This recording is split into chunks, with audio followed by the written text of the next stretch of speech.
ओम शांति।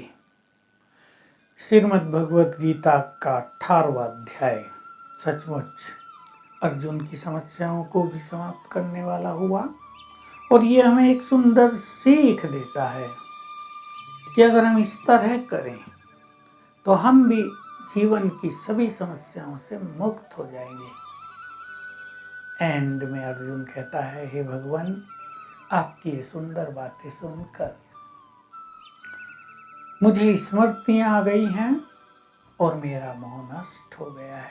अब जो आप कहोगे वही मैं करूंगा। क्या है ये स्मृति, कैसे मोह नष्ट हो गया, उस पर हम थोड़ी चर्चा कर लेते हैं। संजय एंड में कह रहा है कि भगवान के द्वारा दिया गया ये ज्ञान सुनकर मैं उसको बार बार स्मरण करके आनंदित हो रहा हूँ। अगर हम ज्ञान का रमण करते हैं, ज्ञान का चिंतन करते हैं, तो हम आनंदित स्थिति में रहते हैं और जहाँ आनंद है वहाँ मन शांत हो जाता है, एकाग्र हो जाता है। और जब मन की भागदौड़, व्यर्थ की जो भागदौड़ है उसकी समाप्त हो जाती है, तो हमारे चारों ओर एक आभामंडल ही बहुत आकर्षक, बहुत सुंदर बन जाता है। उसमें समस्याएं प्रवेश नहीं करती। तो इसलिए गीता के लिए कहा गया है, इसका बार बार पठन पाठन करें, ये दूसरों को सुनाएं। जो इसके पात्र हैं, जो इसमें रस लेते हैं, उनको ये ज्ञान दिया जाए तो अनेकों का जीवन अच्छा हो जाए। तो इस अंतिम अध्याय के अंत में मैं भी आप सबको कहना चाहूँगा, जो सत्य ज्ञान है, भगवान का ज्ञान है, उसको आप प्राप्त करें, उसका आप चिंतन करें, तो आपका मन बिल्कुल शक्तिशाली भी होगा, शुद्ध भी होगा, पॉजिटिव भी होगा, बहुत सरलता भी उसमें आएगी और आप हर कर्म करने की कला भी सीख जाएंगे। हो क्या रहा है कि मनुष्य की बुद्धि, जिस पर आज कलयुग का प्रभाव है, वो उतनी शुद्ध नहीं रही है। वो तेज तो हो गई है, मनुष्य अपने अपने फील्ड में बुद्धिमान तो बहुत बन गया है, लेकिन उसकी विशुद्ध बुद्धि नष्ट हो गई है। इसलिए वो कहीं कहीं पाप कर्मों को भी अच्छे कर्म मान लेता है। जो वो कर रहा है, चाहे वो कितना भी गलत हो, उसको मान्यता देकर चलता ही राइट है। इससे अनेक समस्याएं समाज में, देश में और व्यक्तिगत परिवारों में पैदा हो रही हैं। तो अर्जुन कहता है, मेरा मोह नष्ट हो गया है, मुझे स्मृतियां आ गई हैं।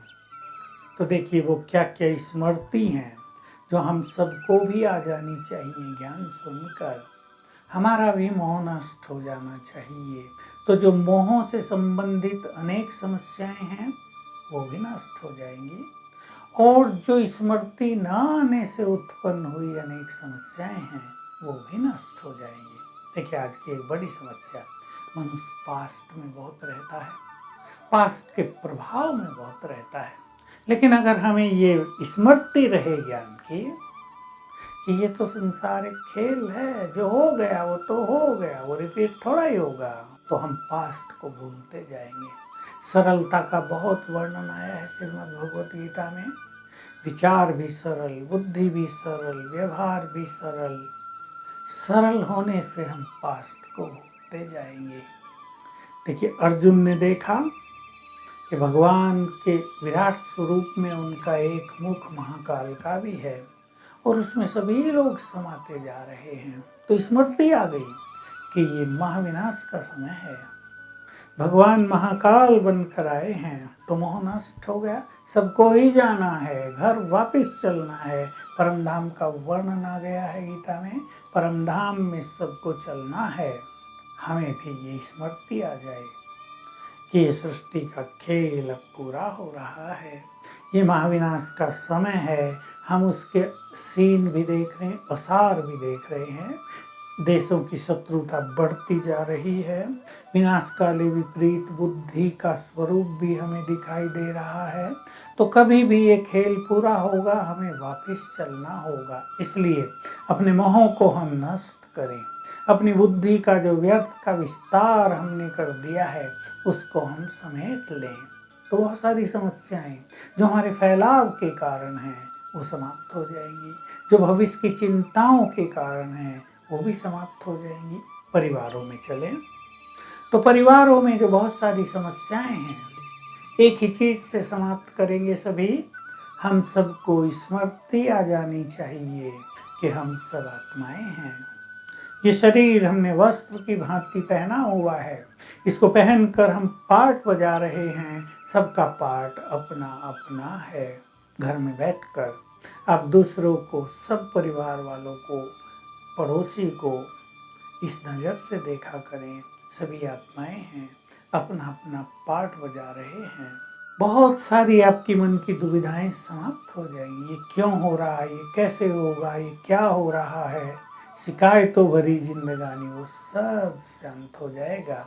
और मन शांत होने से, जैसा हम कह आए हैं, ये सबको बहुत पक्का हो जाए कि मन अच्छा होने से समस्याएं नहीं आती। ये मन की कमजोरी ही समस्याओं को पैदा कर रही हैं। और बहुत सारी स्मृतियां हैं, भगवान ने स्मृति दिलाई। देखो, ये भी कहा है, जिधर धर्म है उधर ही मैं हूँ और उधर ही विजय है।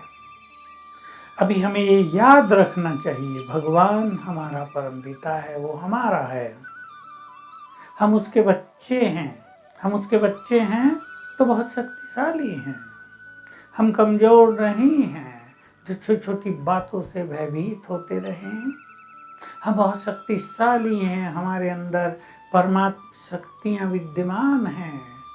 हम उन शक्तियों का यूज करेंगे। मान लो आप बीमार हो गए, कई लोग बीमार थोड़े होते हैं, सहन शक्ति की कमी के कारण परेशान ज़्यादा रहते हैं, पूरे परिवार को परेशान कर देते हैं। दर्द थोड़ा हो रहा होगा, एकदम ऐसा लगता है विकराल स्वरूप हो गया है, सब लोग परेशान हो जाते हैं।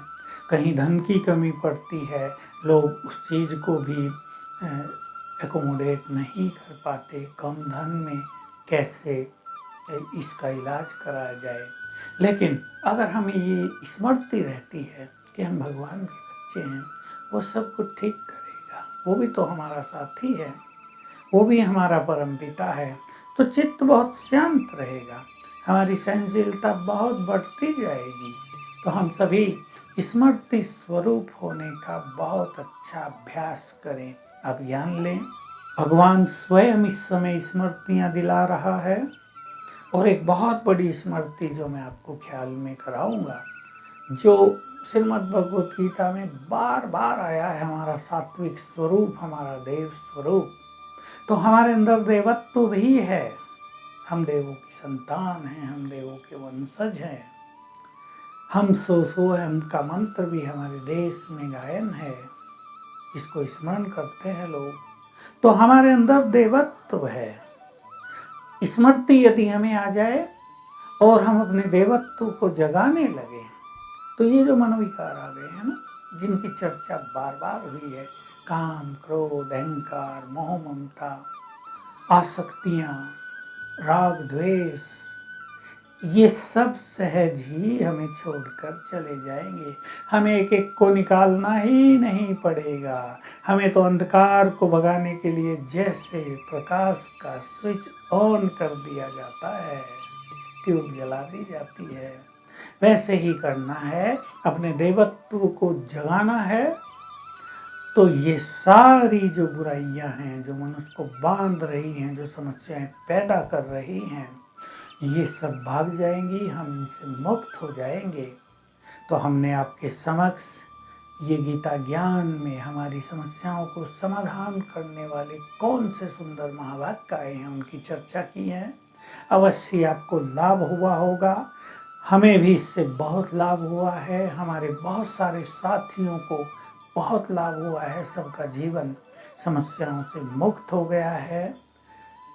आज इस चर्चा को हम यहीं समाप्त कर रहे हैं, फिर भिन्न भिन्न विषयों के साथ आपके समक्ष उपस्थित होते रहेंगे। आज्ञा दीजिए। ओम शांति।